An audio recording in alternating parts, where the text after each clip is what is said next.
ก็บ้านแต่ตัวปอร์เมียนเลยคนตายเมย์ตวีก้อนนั่นก็ได้กษาคือบ้านต่อใดก้อนให้เมย์ตวีก้อนตั้งยี่ปรับยมว่าได้ไงเรื่องนี้ยมจังเอาให้สมอ้อยอุตมช่วยสำรองสำรัวยมบ้านปรับแต่กลมนอนให้แต่กลมนอนมันเพิ่มสนับให้ยมปรับก็ท่านิเตปที่บ้านดาวออกสักขมายให้สมใบเมย์ตวีก็ตัวสกอร์ก็ได้ถ้ายมเอาให้สมอ้อยดำช่วยสำรวจจังมีในทำไมก็ทำเมย์ตวีก็บ้านปรับก่อนจังมีแต่ก้อนเมย์ตวีก็ขอคะแนนคนใต้ตามฉบับยมบ้านช่วยต้องครบอย่างคนใต้นั่งไงบัดยังเทียดบัดยังเทียดបងមិនបងផ្លំមានប្រសាសន៍ណាបងផ្លំហើយអត់បានជួបមួយគាត់ទេខ្ញុំមកជួបមួយអ្នកនោះប្រជាជនជួលផ្ទះហ្នឹងគាត់ថាគាត់ទីទេគាត់មិនចាំអីទេគេនេះយើងជួលទៅនឹងតាមតិទីច្បាប់រាប់សិបដងសុំបីទៅមេធាវីគាត់យើងបានជួលទៅនឹងដល់ផ្ទាល់ទៀតហើយមានទាំងការថតទៀតហើយដល់គាត់ក៏ទទួលស្គាល់ការពិតថាគាត់បានជួបខ្ញុំរាប់សិបដងខ្ញុំបានមកសម្របសម្រួលគាត់ទាំងនៅទីនេះទាំងនៅផ្ទះផ្ទាល់ទាំងឲ្យកូនចៅខ្ញុំយកกระดาษឲ្យខាងបុគ្គលិកជួលខ្ញុំយកกระดาษឲ្យហើយគាត់មិនដឹងការពិតទេមេធាវីគាត់ប្រាប់អស់ហើយច្បាប់នៅតែជាច្បាប់ខ្ញុំមកបានឲ្យការចរចាឲ្យគាត់ច្រើនដងហើយតែការពិតទាំងអស់នៅតែជាការពិតសូម្បីតែចំនួនបងប្អូនប្រជាពលរដ្ឋយើងបានឃើញនៅกระดาษនោះ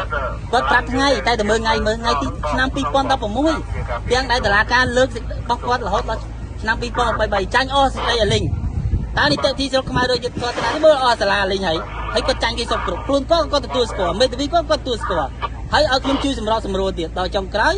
ហើយយើងជាក់ស្ដែងពេលខ្ញុំមកបញ្ជូនមើលប្រាប់មានតម្រឹះតែម្នាក់ទេតែដល់ជាក់ស្ដែងគាត់មកទាំងគ្នាហើយចុងក្រោយសួរនាំសួរចោះយើងឃើញទាំងអស់គ្នាមិញគាត់ថាសិតបងប្អូនបង្កើតដល់ពេលសួរយកមែនតែអ្នកដតីអ្នកខ្លះថាអ្នកនៅចិត្តគឺអ្នកការពិតនៅតែជាការពិតអញ្ចឹងអ្វីទាំងអស់ដែលគាត់បានធ្វើគឺដើម្បីអីគឺដើម្បីរៀបរៀងការអនុវត្តតែក្នុងនាមយើងជាអ្នកអនុវត្តយើងអត់ដែរទៅខឹងស្អប់ទេគ្រាន់តែយើងបង្ហាញការពិតថាបើគាត់ចាំងនឹងការអនុវត្តគាត់នឹងតែមានទោសហើយនេះហើយដល់ពេលគាត់មកសម្រួលជាមួយយើងអនុគ្រោះឲ្យអញ្ចឹងហេតុនេះយើងធ្វើអនុវត្តទៅធម្មតាមិនផ្សារដែកធ្វើបកគោសិទ្ធទាំងអស់នេះឲ្យទៅម្ចាស់សិទ្ធលើគេវិញអញ្ចឹងចាប់ពីវេលានេះម៉ោងនេះទៅគេអនុវត្តសិទ្ធរបស់គេរងអយុត្តិធម៌ជាង20ឆ្នាំពាក្យសំណុំរឿងអនុវត្តទៅគេគឺឆ្នាំ2015តែថ្ងៃនេះខ្ញុំមកបញ្ចប់ការអនុវត្តនេះអញ្ចឹងបងប្អូនមើលឃើញការពិតខ្លួនឯងអរគុណអញ្ចឹងលោកសួរព័ត៌មានសួរគាត់ចាស់ឥឡូវខ្ញុំដូចចាំបាទពេលចាំគេទីខ្ញុំឲ្យលោកពូណាបាទចប់ហើយចាំចប់ហើយបាទអញ្ចឹងអស់ហើយ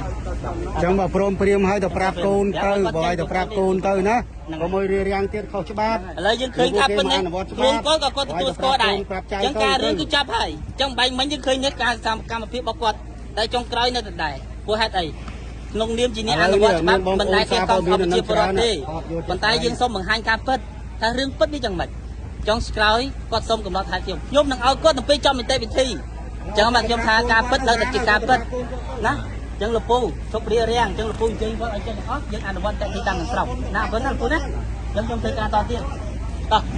បាទបងប្អូនប្រិមិត្តបាទឥឡូវយើងបានសម្ដាប់ហើយតកតងទៅនឹងការចុះអនុវត្តសាធិការថ្ងៃនេះគឺបាទលោកពូខាងលើដែលមុននេះឡាំប៉ាហើយនឹងមានកូនចៅស្រែកតវ៉ារឿងថាយុត្តិធម៌ណាស់បាទតកតងនឹងដីបាទមួយកន្លែងនៅក្រុងប៉ោយប៉ែតបាទអញ្ចឹងឥឡូវនេះគឺថាបានគាត់ទទួលស្គាល់ហើយ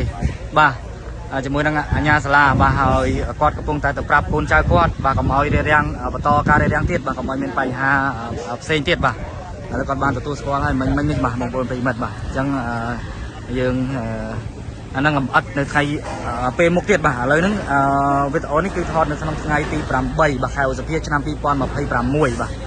ដោយការចុះអនុវត្តនេះគឺមានខាងតុលាការបាទខាងបញ្ញារងមេធាវីបាទរួមទាំងកម្លាំងកងរាជបុរហាត់កម្លាំងនគរបាលនិងបាទខាងអាជ្ញាធរភូមិសង្កាត់បាទនៅទីតាំងខាងលើបាទ